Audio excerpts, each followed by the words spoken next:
All right. It is 10:30 and we shall start the safety connection. So good morning, everyone. My name is Kart VS. You're welcome to continue on introducing yourselves in the chat while we continue on with the presentation slides. So today's topic is going to be about ergonomics, hiring and onboarding tips for success. We will be looking at ergonomics and health and safety from the hiring lens. What should we look for when we are hiring new employee into our organization?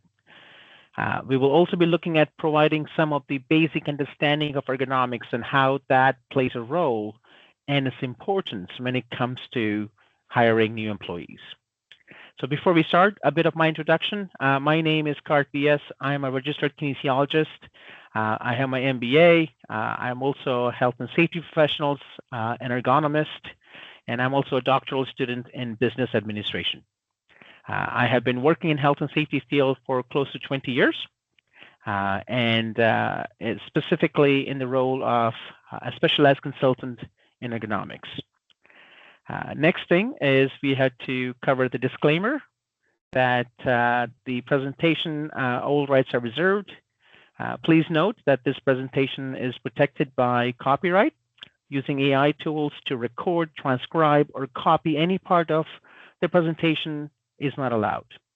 Anyone found doing so will be removed from the session. And thank you for your cooperation, and we appreciate your support. That said, if you have any questions or concerns or any ideas or suggestions, feel free to reach out. You can see my contact information, and I encourage you to actually write down my phone number and email should you need to get in touch with me afterwards. If you have any questions, feel free to do so. Okay? All right. With that, let's change the slide and move forward.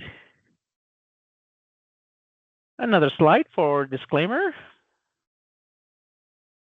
One of the personal disclaimer I like to do is I'm not a mind reader, so I don't know what's going in your mind. If you have any questions, feel free to ask. We got 2 hours. Okay. The purpose of the session today is to learn and share the knowledge we gained today and discuss the outcomes and how we can implement those learnings into our day-to-day routine. All right. So next slide is we are looking at completing a demographic survey, and this survey is anonymous. The data is collected by the ministry, MLITSD, and if you could please complete this survey, that would be wonderful. The details of the survey is also provided into the chat, so you can access that. When you get to slide number 3, it will ask you specifically for a function number. And that is the function number, which is the 230453 to enter. And that helps us collect data on how many participants participated in this session, etc. Okay, and I appreciate it. Thank you.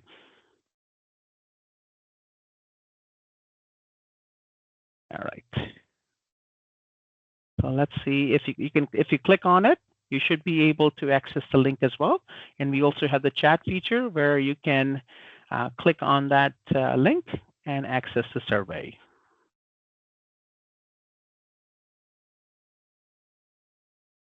Okay, thank you.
All right. Hope you all had a chance to complete the survey. It should be a very short survey. If not, the link will be in the chat if you need to access that afterwards. And with that, let's move forward. All right. I'm sure most of you are familiar with Microsoft Teams and the controls of Microsoft Teams and the features that you have been provided. We still want to review them very quickly. Make sure your computer audio is recommended phone conference available as well if you need to call in. Make sure your microphone remains muted. And you don't need to turn on your camera for this session. Okay. We also have reaction emojis, if you will. So if you look at the top of your screen, you should be able to see a react icon at the top. And if you click on it, yeah, I see some of you guys are already using it, which is wonderful. So feel free to use that. If you have any questions, you can raise your hand and we can attend to those questions. You're welcome to type in your questions into the chat as well if you don't want to speak. But if you'd like to, you're welcome to do so. I will monitor the chat occasionally, and so that way we can answer those questions. And if you have any comments, any suggestions, if you'd like to share any stories, any concerns, feel free to do so while maintaining the privacy and confidentiality of an individual, right? We want to make sure that we maintain that. If you are sharing any stories, any feedback, any experiences you've learned so far. There are no poll questions in this session, so I will be if I do ask you questions, I will just ask you to enter that into the chat, and you know how to use the chat feature at this point. There is a note in the chat as well. Make sure all microphones have been muted. So any questions you may have, please feel free to write them into the chat feature for me to address. Okay, thank you. In terms of the Microsoft Teams accessibility features, if you need to turn on the caption, you can do that by clicking on the 3 dots, and you can turn on the live caption if you wish. You can also click on that square icon that will allow you to make it full screen if you'd like to, and gain some landscape visually. All right, so what is the objective? What is the ultimate goal here? So the goals of Safety Connections is to learn, share, and discover what you value, okay? You want to make sure that you collaborate, virtually connect with industry peers. I'm sure all of you guys are so keen on getting tips on hiring employees and what to look out for when it comes to health and safety and specifically ergonomics. We are looking to facilitate a best practice exchange, right? And attend from your personal workspace. So that's one of the benefits and perks of attending the Safety Connections is you can attend virtually from wherever you are. Okay. All right, so let's dive in. Ergonomics.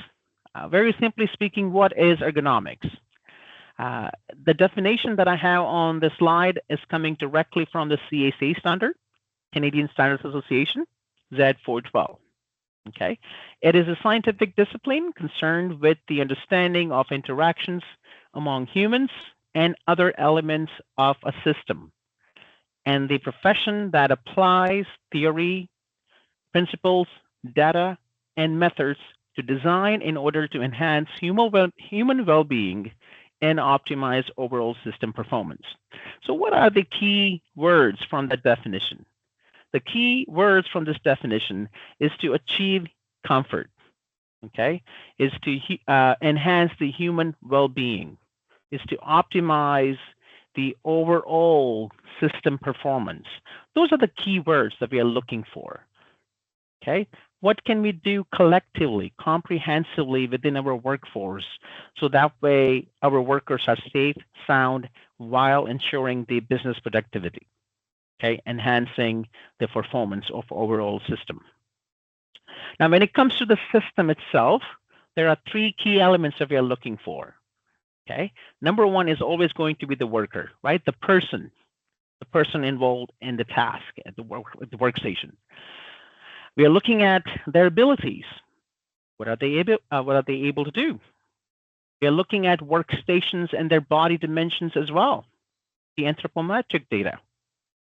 Okay, and then we are looking at the limitations. How can we accommodate those individuals? Right. Next, we are looking at the task itself, the process aspect, the work being done. What is the task that's being done? What is the task the workers are performing? Okay, the demands it places on the worker. Okay, how does it impose? What are those demands get imposed to the worker? And lastly, we are looking at the environment. What are some of the environmental factors? The workstation, the tools, the lighting, and the overall conditions of it. Is it too hot? Is it too cold? Is it too crowded? Is it too distracting for workers? All of that. Okay, so mainly we are looking at two things, right? We are looking at the physical demands and the cognitive demands of a job, of the workplace itself. So what is the ultimate goal? The ultimate goal is to optimize the interaction between these elements for well-being and the performance of overall system. All right, so with that, let's look at the importance of ergonomics. Why ergonomics is critical when it comes to occupational health and safety, OHS, right? The Occupational Health and Safety Act, the Green Book, if you will. MSD has always been the leading cause, one of the leading causes of injury in Ontario.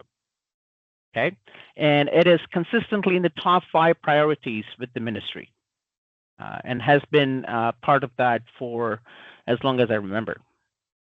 Usually, it's anywhere from 35 to 40% of all WSIB lost time claims. Okay, in Ontario, in the province of Ontario. The sectors with the highest rates include manufacturing, healthcare, and transportation. Okay, the average cost of an MSD claim can range anywhere from $1,000 to tens of thousands of dollars. Okay, but remember, I'm talking about direct and indirect costs. But remember, it's not just about the cost and the revenue and the money, but it's also about the reputation. It's also about the culture. It's also about the trust of the workers into their work, into their workplace. Okay. So what is the employer's duty of care? What is the expectation? What are the expectations under the Occupational Health and Safety Act? Well, under the Occupational Health and Safety Act, the Act, if you will, there are general duty clauses. There's Section 25(2)H, which refers to the employers. Employers must take every precaution reasonable in the circumstances to protect the worker. Similarly to Section 25, there's also Section 27(2)C, and that's for the supervisors. Same thing, take every reasonable precaution to protect the worker. Along with Section 25(2)H and 27(2)C, there are specific regulatory requirements.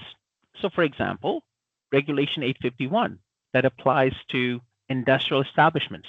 And if you look at that, Section 45 is material handling. And that talks about anytime a worker moves, pushes, pulls, lifts, carries any articles or any things in the workplace, it must be done in a safer manner. Okay. There are also, going back to the general duty clauses under Section 25 and 27, employers and supervisors, there are many clauses that require the employer to provide instructions on how to use a specific machinery, how to carry out a specific task, how to provide instructions, and the requirement to provide instructions to the worker. Okay, all of those requirements are under the Occupational Health and Safety Act, and those are legal obligations when it comes to ergonomics. Okay, so what does this mean in practice? Proactively identifying and assessing ergonomic risks. Okay, so the overall intention of those is to be able to encourage employers, supervisors, managers to proactively start looking for hazards that refer to ergonomic concerns. Okay, such as forceful exertions. What are some of the tasks where a worker is required to put in so much force that goes beyond their muscular capacity, the threshold? Okay, what are some of the tasks that are repetitive? What are some of the tasks that require the worker to go into awkward postures? start looking for these things proactively. Okay. Next, it asks or directs the employer and managers and supervisors to start implementing control measures to eliminate these hazards from the workplace. Now, the key word here is reducing the risks, right? Reduce those risks. Will there ever be a risk of zero? Not likely. There will always be some residual risk, but our intention should always be how can we reduce the risk heading towards zero, right? Providing information, instructions, and supervisions to protect workers. That's also coming from the Occupational Health and Safety Act. It's a legal requirement to do so. Okay? All right. So let's do a quick fact check. How much weight is legally allowed to be handled by the worker under the Occupational Health and Safety Act? You can answer that into the chat. Put in a number that you think it is legally allowed to be handled by the worker under the Occupational Health and Safety Act. Let's do that quick discussion. You put in the chat box, take a guess how much weight is allowed to be lifted. Let's say, for example, okay, thank you, Petra, 50 pounds. Keep entering your answers into the chat. 15 pounds, 55 pounds, 50 pounds, okay. 20 pounds, okay, yeah, 50 pounds. 30 pounds.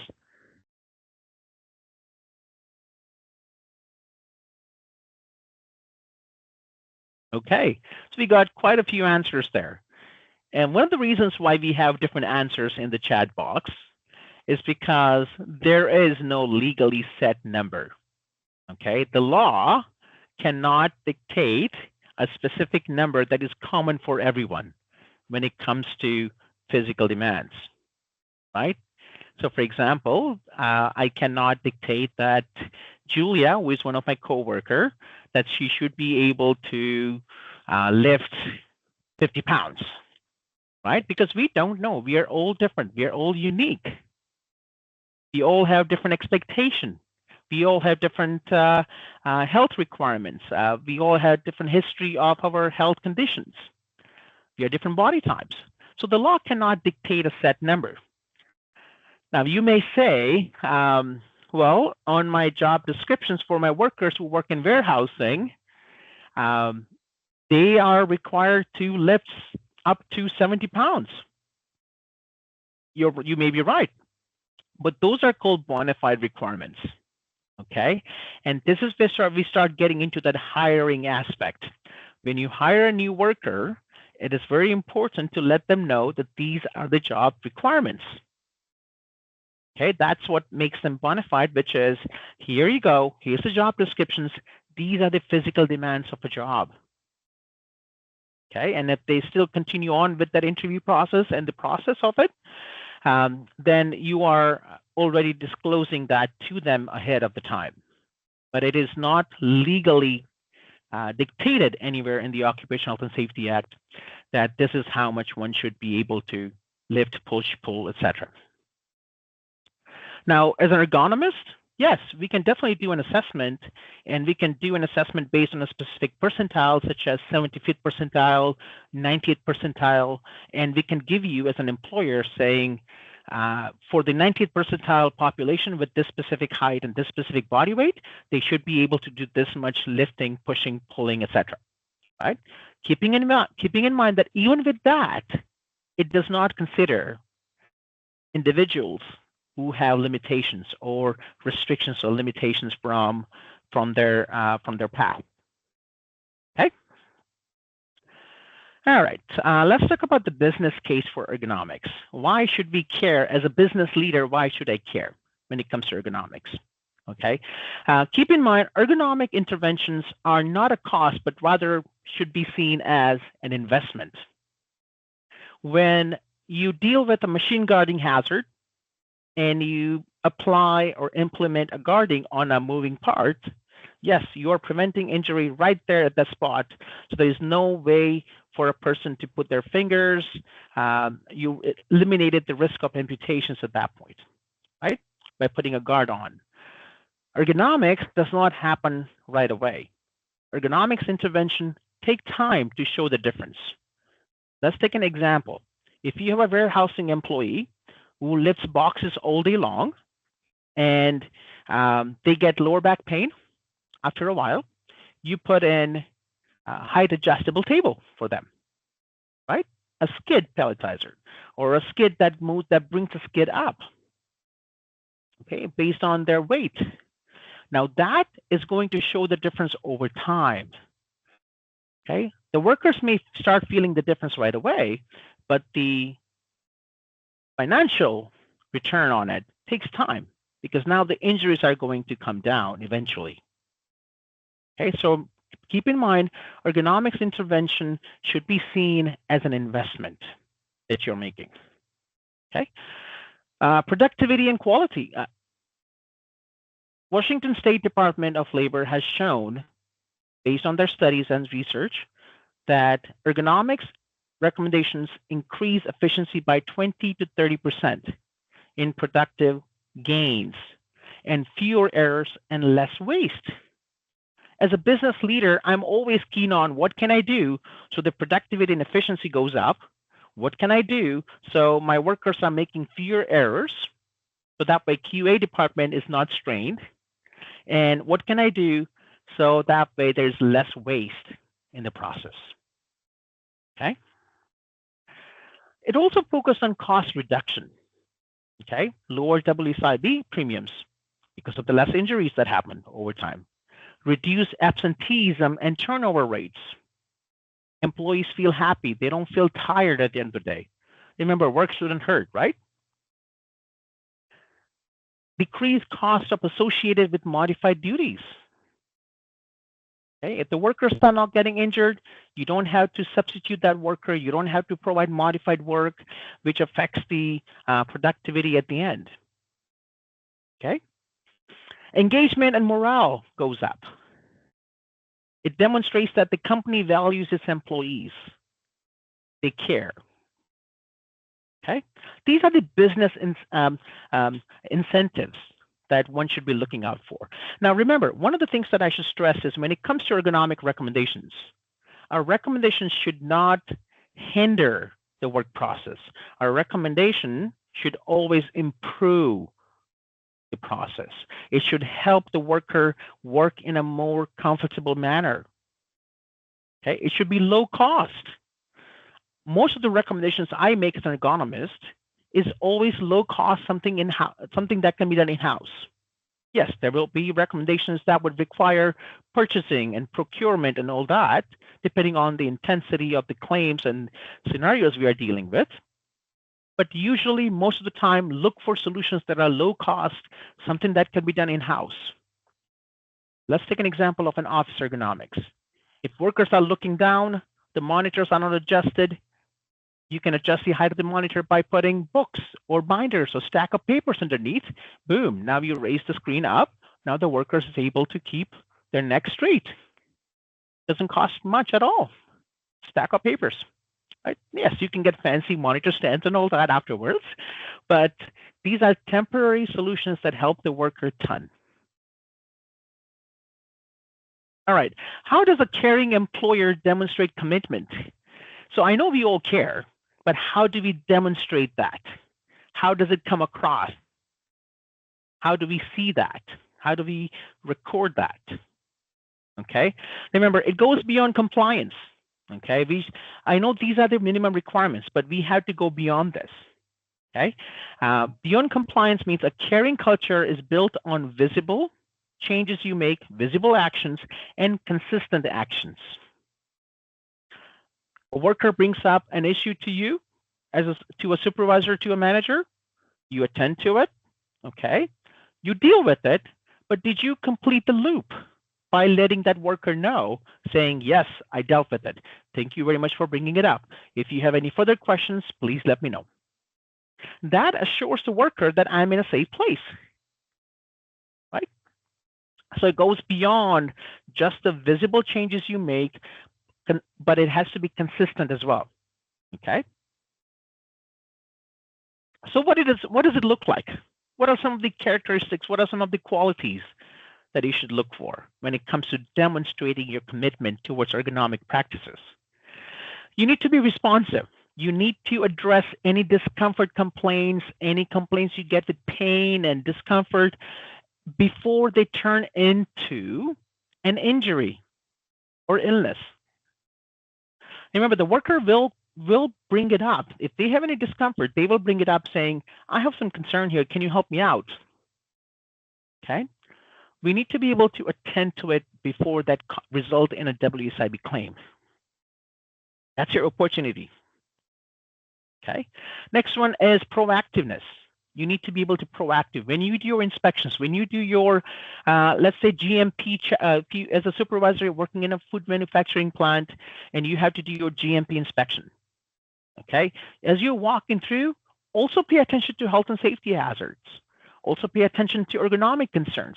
Talk to the workers. Okay. Be proactive.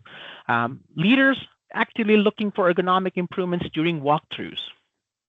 If you see a worker bending excessively, if you see a worker strenuously pushing, pulling, lifting, you don't have to tell them right away. You may inquire depending on your role, but you make a note and you follow up with the supervisor of the department saying, I notice in your department the workers are working excessively with excessive forces. Can we do something about it? Or can you look into it? Yeah, absolutely. Inclusiveness. Involve your employees when it comes to ergonomic implementations, ergonomic solutions. Sometimes employees know better because they are the one doing the task. They know what the solution is right there. They may just be able to give you a solution saying, hey, if we do this, boss, it actually helps us. Okay, let's see if our engineering team approves that change, our health and safety team approves that change, and implement that right away. Right? So involve your worker, empower them. Be supportive. I'll give you an example. Office workers who sit working at their computer desk for a long time. Okay, can you provide micro breaks to them to stretch? Can you provide sit-stand workstation? Can you provide adjustable chair? We can adjust the chair throughout the day. If you're a worker who is involved in repetitive tasks, if you're a worker who is involved in tons of lifting, can you provide micro breaks? Okay, when I say micro break, I'm talking about less than a minute, right? 60 seconds or 120 seconds or 2 minutes or less to stretch, to change posture, get that blood moving, right? Refresh themselves. Be supportive, right? Transparency is a key. You want to be able to make sure you communicate openly. You tell them if you see a hazard, accept it, saying, yep, I see a hazard, let's deal with it. Okay? Communicate openly about safety initiatives and progress. Let the workers know how far you come along. If you hired an ergonomist to come into the assessment, let them know, hey, we had an ergonomist come and look at the job. They're working on a report. Once we have a report, we know what the recommendations will be, and then we start implementing those recommendations. Let them know so they realize that, okay, something's happening. We are not left out alone. All right, so looking at some of the legal compliance and the legal expectations, we talked about the Occupational Health and Safety Act. We talked about the 25(2)H, 27(2)C, but it goes beyond that. It goes beyond the Occupational Health and Safety Act. What about the culture of care? Okay, prioritizing employee well-being goes beyond legal requirements, fostering a supportive workplace culture that focuses on health of the worker. Okay, I have been hired in the past by companies where they have done everything you possibly can think of when it comes to health and safety, yet they still continued getting complaints. Yet they still continued getting concerns because they were not addressing the root causes. Okay, so that's why you need to talk to the workers, find out exactly, investigate exactly what is the concern, what are the root causes, do the root cause analysis, if you will, and in collaboration with the workers. Proactive comfort solutions. Addressing comfort concerns quickly can prevent minor ergonomic issues from becoming serious injuries or workers. Remember, workers start feeling pain and discomfort that does not necessarily has led to an injury at this point. It's just a discomfort. And if they bring it up, you deal with it at the moment, you provide them a break or a change in a role so they can recover while you're making investigations, while you're investigating it, implementing changes that helps the worker get away from that hazard that's causing them pain and discomfort temporarily. Okay, so smaller things make a huge difference over time, and we'll look at different strategies in the next few slides. Spotting MST risks, we talked about briefly. What are some of the three main concerns we look for when it comes to MST hazards? Number one, forceful exertions. Anytime when you see a worker strenuously applying forces, okay, physical forces such as heavy lifting of the boxes, pushing, pulling, lifting, carrying, all of those. Next one is awkward postures. When it comes to awkward postures, it's not just the angle of the height they are working at, the leaning forward postures, twisting, turning, but it's also the static postures. Are they standing for a long time? Are they sitting for a long time? Do they have to hold a specific posture for a long time? So awkward postures with static postures. Okay, repetitive task. If a worker is doing a repetitive task over and over again, can I switch that worker to a job where they are not using the same body part temporarily, right? Giving them a change throughout the day instead of them doing it continuously throughout the day. A simple example for office workers is if they are using the right hand all day long, can they switch it to the left hand? There's a learning curve, I agree, but that learning curve has a return. So now they are not straining their right hand continuously. Can I implement speech dictation so that reduces some typing? Newer Windows editions have those features, and they're really good. I've tried it myself, right? If you're typing a long document, if you're taking notes, you can press Windows key and H key, and that allows you to start dictating.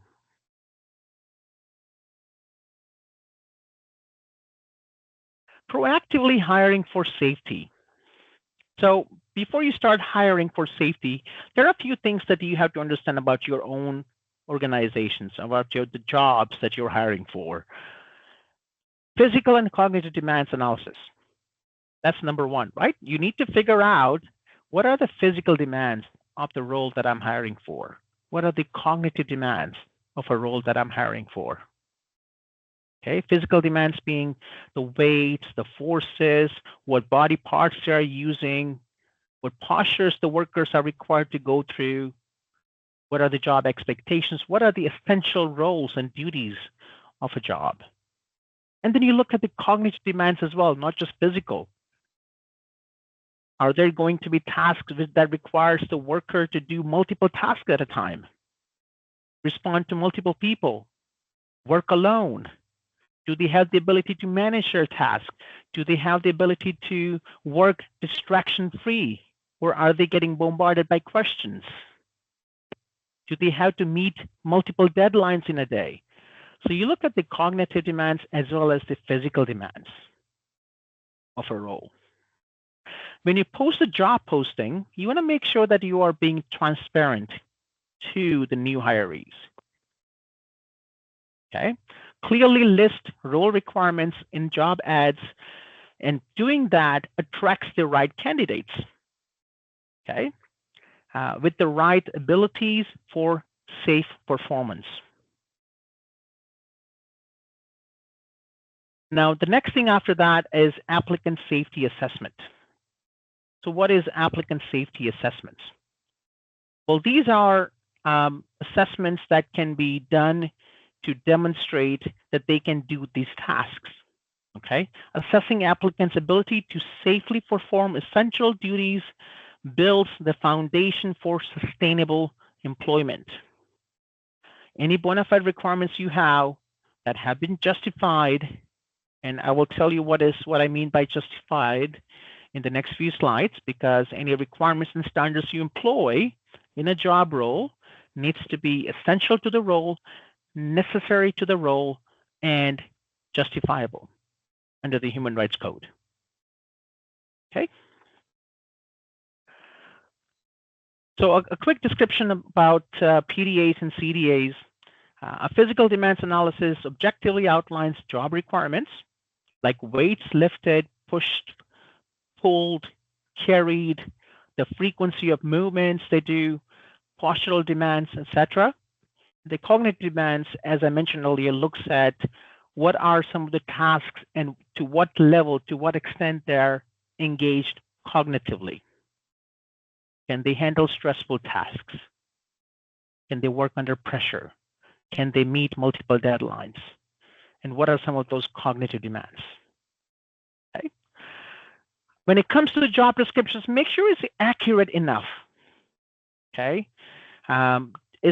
Sometimes the job description is not accurate, does not reflect the reality of the job, and when a worker gets hired into the role, then they realize saying, "Uh-oh, this is not what I expected," right? So you want to make sure that you complete an assessment of some sort or a physical demands description that can take the facts, the objectified facts out of that, and design your job descriptions accordingly. Okay, planning workplace accommodations. So now those PDDs, sorry, I'm using the word analysis and descriptions interchangeably. Okay, analysis involves much more in-depth biomechanical analysis, and descriptions involves objectified facts. So physical demands descriptions or CDDs, cognitive demands descriptions, can be also used by your supervisors when you have a worker with accommodation needs. Let's say a worker comes in with 10 pounds of no lifting restriction. What tasks are involved in this job? A supervisor can look it up on that document and say, okay, these tasks require 10 pounds or more lifting. Let's see if you can give this task to someone else.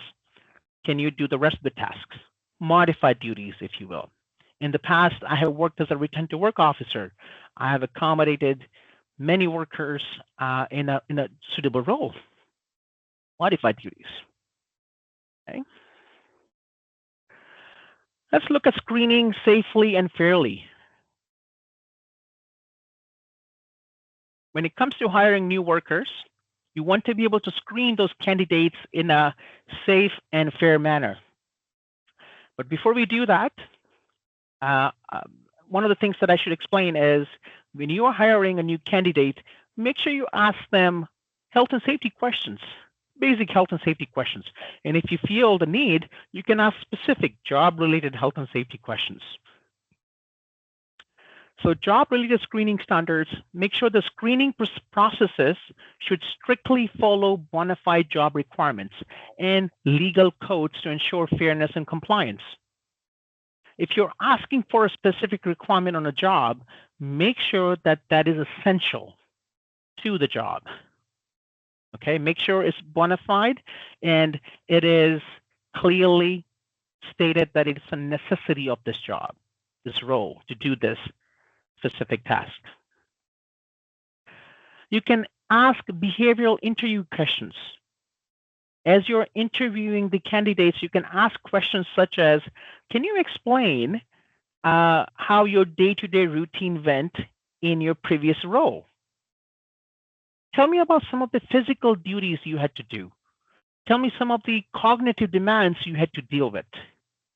And you can give examples, right? You can give examples saying, in your previous experience, how much lifting did you generally do?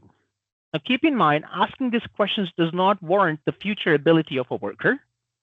However, as a manager, as a supervisor, as an employer, it gives you some idea that yes, this person has gone through those physical demands in the previous role, and they know those previous demands. Okay, I'll give you a simple example about ladder use. So if you, let's say in your role, you're hiring for a mechanic that requires the use of a ladder. In your job interview, when you're hiring, you're asking that question saying, have you used a ladder before in your task, in your job? Can you give me an example where you worked at a height? And they will give you an example. One thing to keep in mind is that even if they have gone through the ladder safety training at their previous employer, that's still required within your new workplace. If they start a job in your workplace, you are still required as an employer to provide training to that worker on ladder safety use.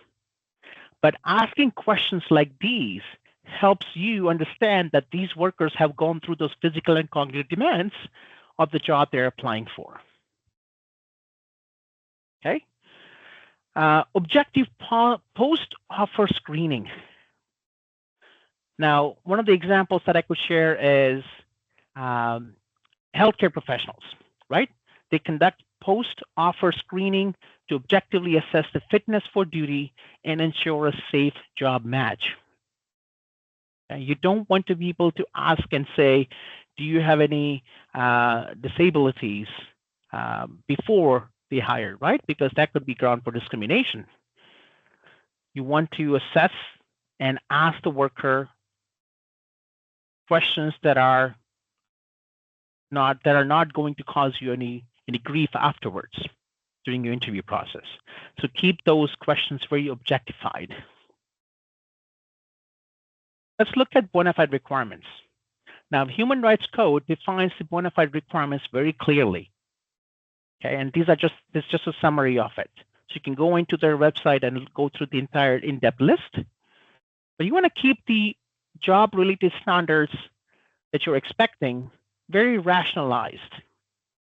Okay, occupational requirements should be job-related, rational, and adopted in good faith for the workplace necessity. When you do the physical demands analysis or assessment of a job, and it doesn't necessarily require lifting more than 70 pounds, there is no need to put up to 100 pounds on the job description. Okay? Because that goes beyond the necessity of the job. Reasonable necessity and accommodation. Standards must be reasonably necessary, with accommodations provided unless they cause undue hardship for the employer. If questions, make sure employers and supervisors are able to demonstrate that requirement. Okay? That not having this requirement will actually cause us hardship. And that's why we have that requirement as a part of the job. Demonstrating necessity and hardship, employers must prove that occupational requirements are essential and alternatives would result in significant difficulty or expense. Okay, so some of the things to keep in mind is that before you are hiring an employee, make sure you are disclosing the physical requirements, preparing that worker. So how do you assess workplace standards? Make sure defining purpose and relevancy. Ensure workplace standards are meaningful and directly relate to job performance. Promoting good faith and effective implementation. Evaluate the necessity and accommodation needs. Assess if the rules serves a legitimate goal and whether reasonable accommodations can be made without significant difficulty. So the standards you set, the requirements you set, you need to be able to make sure that you are also able to accommodate employees who are not able to meet that standard. But if you set a standard that goes beyond your ability to accommodate those employees, that can be a concern down the road. Exploring alternatives and documentations. Investigate less discriminatory solutions and maintain detailed records of assessments and efforts for regulatory compliance. You always want to find a way, you always want to find a solution that accommodates majority of population. You always want to set a standard that accommodates majority of the population. The furniture we have in our offices is designed in a way that accommodates 95th percentile, majority of the population. Okay? If I design a specific workstation that only meets very small number of population, that's not good, right? We want to be able to accommodate diverse population. And that's how we are setting that standard for that job description, the job. We're designing that job accordingly. All right, let's talk about ergonomic onboarding impact. So high initial injury risk. Whenever a new employee starts a job, new and young workers, they're 4 to 5 times more likely to get injured in their first month of the job when compared to the experienced mature worker. And that clearly warrants supervision, a focus from the supervisor to make sure the newly hired employees are given that extra attention when they are working. Building safe work habits. Ergonomic onboarding teaches new hires correct practices from the go, from the moment they start, helping to establish lifelong safe work habits. Sometimes what I've seen in the industries where you have experienced worker who have done specific task in a specific manner, but may not necessarily be the safe way to do the task. So it's important that you discuss that with the worker and say, I understand you're getting this task done in a specific manner as you have been doing for all these years. However, that's not the safe way to do it. These are the expected process. These are the expected steps, how we do these things. Okay. Demonstrating organizational care. Proactive ergonomic onboarding shows commitment to employees' well-being, their safety, and you're empowering them with essential safety knowledge. So if they have any concerns, if they spot anything, they can bring it up to you. Remember, the current employees you have in your organization right now may have gotten complacent with your workplace, the environment.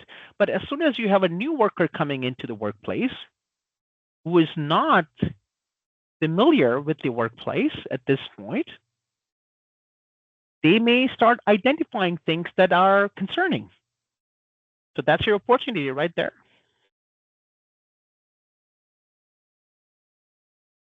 So starting from day one, for example, if you have an office worker starting from day one, them how to set up a workstation, right? How to be comfortable at the workstations, how day-to-day routine goes. Walk them throughout the office to demonstrate and show them that every employee in my organizations, in my office, is comfortable adjusting their desks, adjusting their monitors, adjusting their chairs, taking breaks when they need it, practicing proper ergonomic tips. Show them that. So once they see, they feel safe and they say, okay, looks like others are following those ergonomic practices as well. If I generally ask these questions when I do these sessions in person, but I ask them, how many of you take your lunch in your office? And usually I have close to 70% of the room raising their hand saying, yes, I take my lunch at my own desk. Remember, taking your lunch at your own desk does not necessarily give you that physical break. Okay, the lunch is designed in a way where you actually get away from the workstation that you're working at, both physically and cognitively. I'll give you an example. Even if I take my lunch at my desk, okay, I'm not doing any work-related tasks, but as soon as that text message comes through or that email notification comes through on my screen, I glance at it, and then I go like, start thinking about it, saying, how am I supposed to respond to that? But I am actually on my break, right? So when it comes to break, take physical break and cognitive break. Ergonomics for industrial roles. Industrial workstations are designed for safety with surfaces at elbow heights, accessible tools, and anti-fatigue mats, etc. Many different aids that you could provide to a worker, depending on how suitable they are within your workplaces, right? Sometimes in a food manufacturing plants, that may not be feasible, etc. So you would have to look for aids that you could find that helps the worker in an industrial setting. Supervisor walkthroughs. Supervisors conduct a walkthrough for each setup, showing a commitment to health and safety and well-being from the start. So when a worker starts, as a part of the orientation, make sure supervisor walks through that worker across the plant, showing them how the work is being done. When I, as an ergonomist, go do an assessment, I ask them, saying, can you walk me through your plant? So I get an idea of the entire process. And as I'm getting this idea, as I'm walking through the plant, I'm also looking at 5S, right? How are they organizing their plant? How are the processes starting to connecting with each other? Are the workers working in a consistent manner? Do I see strain in them? All of that. Empowering new hires effectively. So provide essential safety training from the go, right? From the beginning. So they're able to identify concerns about ergonomics and their musculoskeletal disorder, pain and discomfort if they feel anything. Okay, remember there's a factor called improper motivation. A new worker may not want to complain because you just hired them. And if they don't complain, they may end up with an injury down the road, right? So encourage your new workers to bring up any concerns they may see during their time. Clear reporting procedures. Let them know these are the procedures we have. Okay, this is how we report concerns. This is how we report hazards. Make it part of their KPIs within their hiring process. See how are they able to report the hazards. Are they just reporting hazards, or are they also reporting solutions? Empower them, because if you have a new worker coming in from a previous workplace, they may actually bring up their solutions from their previous workplace if they're coming from the same industry, if they're switching from the same industry. To this day, my experience from food manufacturing facilities, when I go into food manufacturing facilities, I bring that solutions from my previous workplaces, saying, in one of my previous workplaces, this was something that we implemented and it helped the worker. Let's do that here as well. The best practices that you could share. Okay. Accessible learning resources. Provide handouts, setup guides, links to videos, ongoing ergonomic education, and support for new hires. Okay.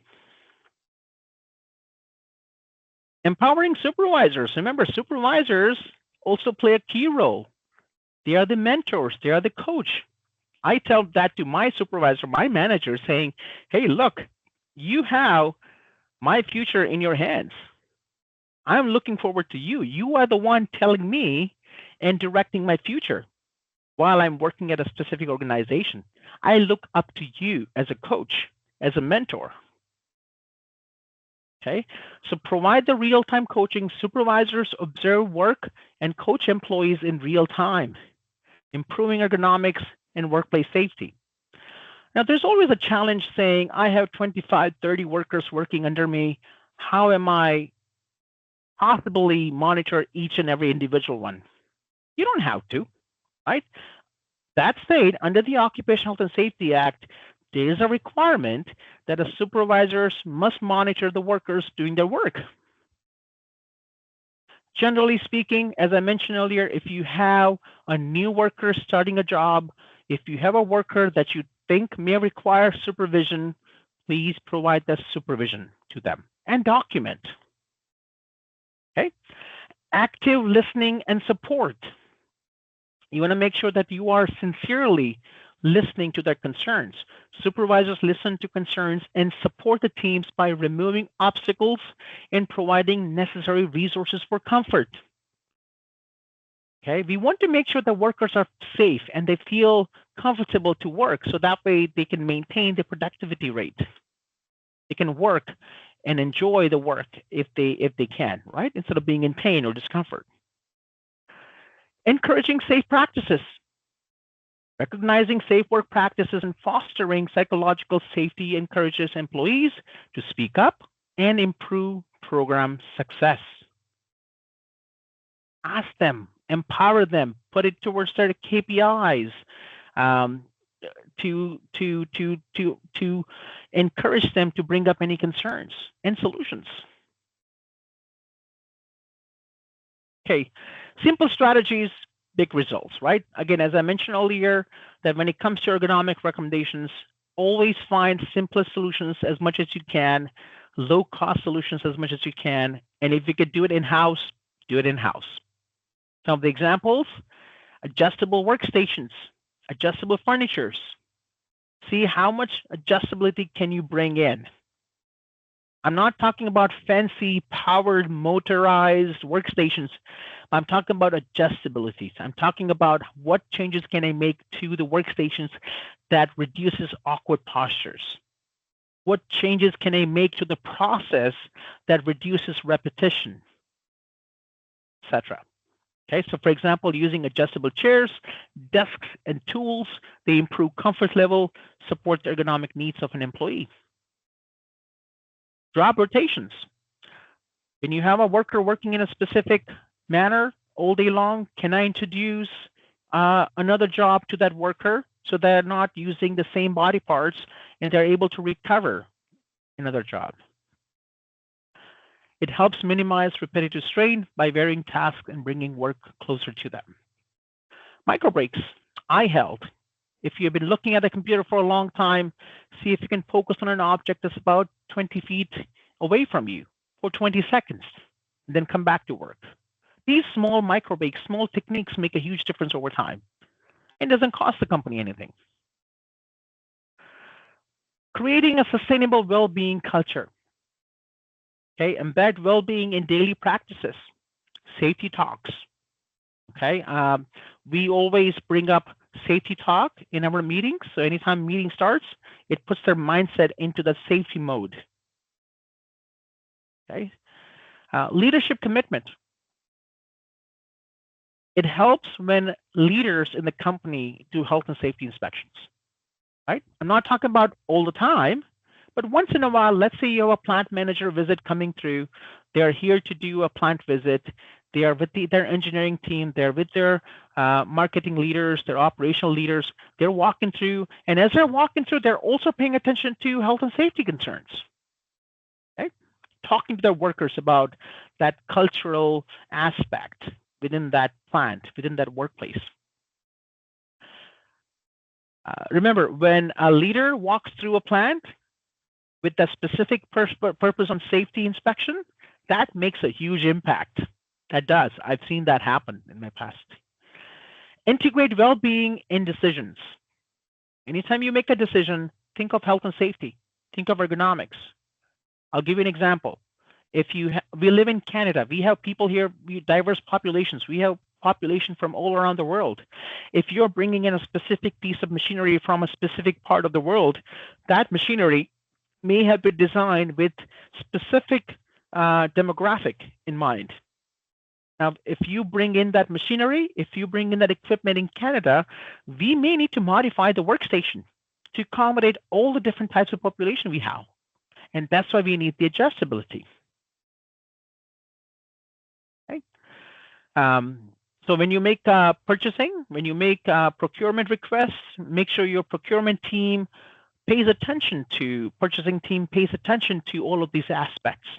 When you're buying a new chair, make sure the chair has the adjustabilities of the CSA Z412 standards, okay, etc. So you need to make sure that these adjustabilities are provided from the purchasing part, before they purchase the equipment or workstations. Share success stories, acknowledgement. You want to be able to make sure you acknowledge the successes, right? You are recognizing their efforts. Fostering open dialogue.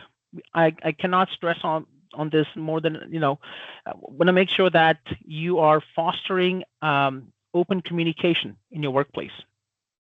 No blame reporting system. Establish a reporting system where employees can openly share their concerns. Okay? It's not about finger pointing. We are not finger pointing. It's a collective approach. We are all responsible to deal with that specific concern within a workplace. Acknowledge and communicate actions. Celebrate proactive employees. If you have employees who are coming up to you, bringing up any near misses, right? Any close calls they encounter, recognize them, saying thank you. I appreciate that you bring it up. It prevented injuries from happening. Continuous improvement matters. We always talk about the evaluation. Remember the RACE process, RACE, you may have heard of it. R stands for recognizing the hazard. A stands for assessing the risks associated with that hazard. C stands for controlling those hazards. And E stands for evaluation. You want to be able to evaluate. And with that evaluation comes the continuous improvement, the need for continuous improvement. You're constantly improving. If you provided a solution, is that working? Yes, it's working, but it's still hindering my process. All right, how can I get my engineering team to work better? How can I improve that? Okay, regular safety refreshers, toolbox talks, engaging training, leveraging technology. Use technology at your hands. Ongoing improvements that encompasses collaborative effort from all the stakeholders within the company. Right? All of that participating to help you achieve the continuous improvement within your company. If you go on msdprevention.com, and I have a link there, so you should be able to click on that link on your screen. If you click on that link, that will take you to msdprevention.com, all of the success stories for ergonomics, all the case studies for ergonomics. So look for your specific industry examples.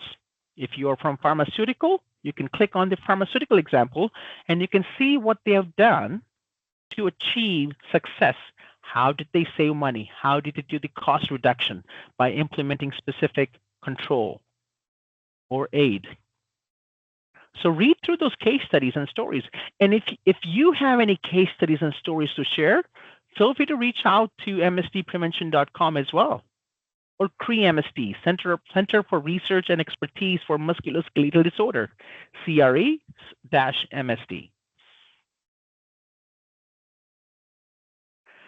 So key Ontario support resources. You have many resources at your hand depending on the sector you come from. WSPS, Workplace Safety and Prevention Services.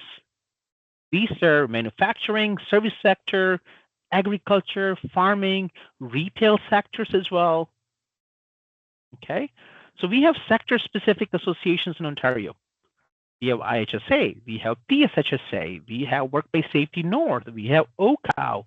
We have different partners that provide tons of resources that are out there to you. In addition to that, there are government resources. MLITSD, the ministry, has tons of resources on ergonomics. They also have resources on CCOHS, which is the Canadian Centre for Occupational Health and Safety. Now, for this specific topic, I also encourage you to reach out to Human Rights Code. Go into their website and see how they have handled the hiring process when it comes to dealing with hiring new employees and their health and safety needs. Okay, maximizing the support. Accessing these expert supports and resources helps ensure a safer, healthier workplace for everyone. Okay. So key takeaways from this session: start ergonomics early. Do not wait. It starts from the day one, from the beginning, before you even hire an employee. It starts before you even put a purchase order of a specific equipment. Okay. I have companies reaching out to me and asking questions saying, hey, we are thinking of starting an office. What kind of furnitures do we have? Do we need? What adjustability should we look for? Right? And as I mentioned earlier, CSA Z412 is for office ergonomics, and they allow you to look for all the adjustments that you would need that would offer comfort to the worker. How should you have your workstation set up? Where should be the lighting so that way you're not feeling the glare into your eyes? Empower your supervisors. Your supervisors are the key to ensure the workers are working safely. They are the key players. Listen and implement feedback. When you implement feedback, please complete the loop. Let the workers know that we've done this. Communicate. And take immediate action. Anytime someone brings up any concern, take immediate action. Don't delay it, despite whether it's a smaller issue or a bigger issue. Okay, because that smaller issue can lead to a bigger issue down the road. If you come from a retail sector, I encourage you to sign up and register for a free walkthrough in your workplace. WSPS offers a free walkthrough where our WSPS consultants will come to your site. They will look at your workstations. They will look at your policy and procedures. They will help you in terms of what improvements are needed. They will answer questions.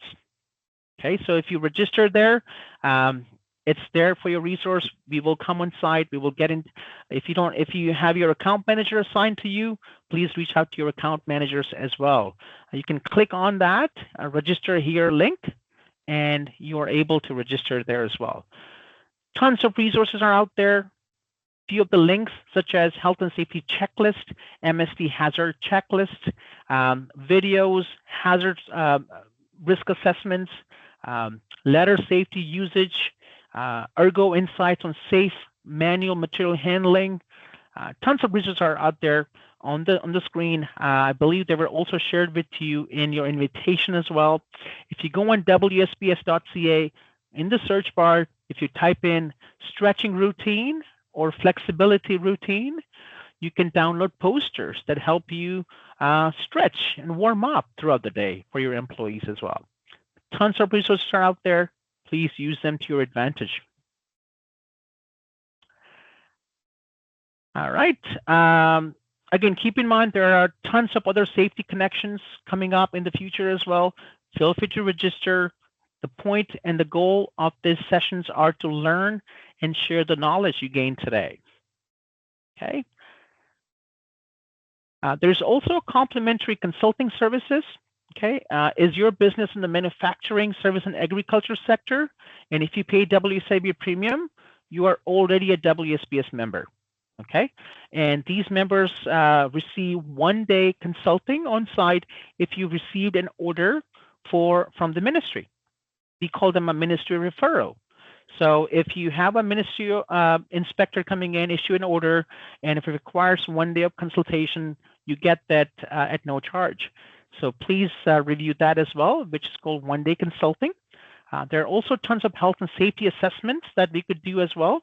Lockout tagout assessment, the rack safety, warehousing, pedestrian safety assessment, tons of it to identify the gaps within your system. Okay. We also have WSIB Safety Check as well, which is one of our safety experts will assist with insights on using the data for better performance. And we also have a small business advisory services as well. So our experts will provide personalized supports to small business owners to meet the compliance of the Occupational Health and Safety Act if you need to. Okay. At this point, I will open the floor for any questions. Do you have any questions for the content covered today? You do have my contact information. I will also put that into the chat here. If you need to get in touch with me, feel free to do so. Reach out to the account managers that are assigned to your firm. Just going to put that here. There we go. Into the chat. So feel free to reach out, and I will open the floor for any questions. You can tap in the chat box.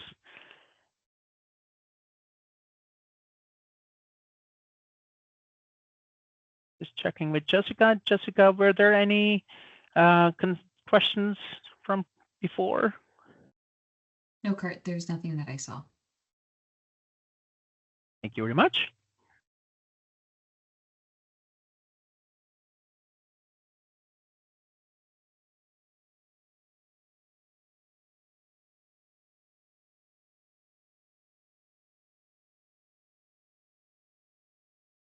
Hey, Jennifer, do you have recommended links for remote workplaces specifically?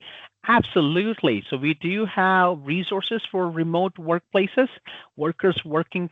Are you referring to workers working in an office environment?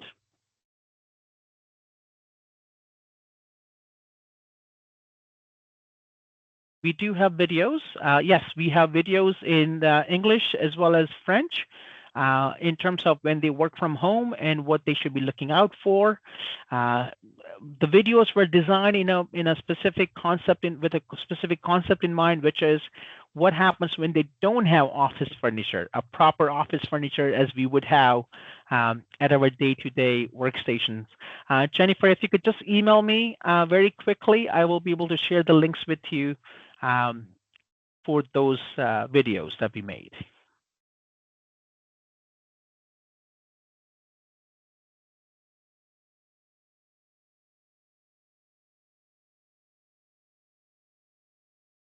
You're welcome.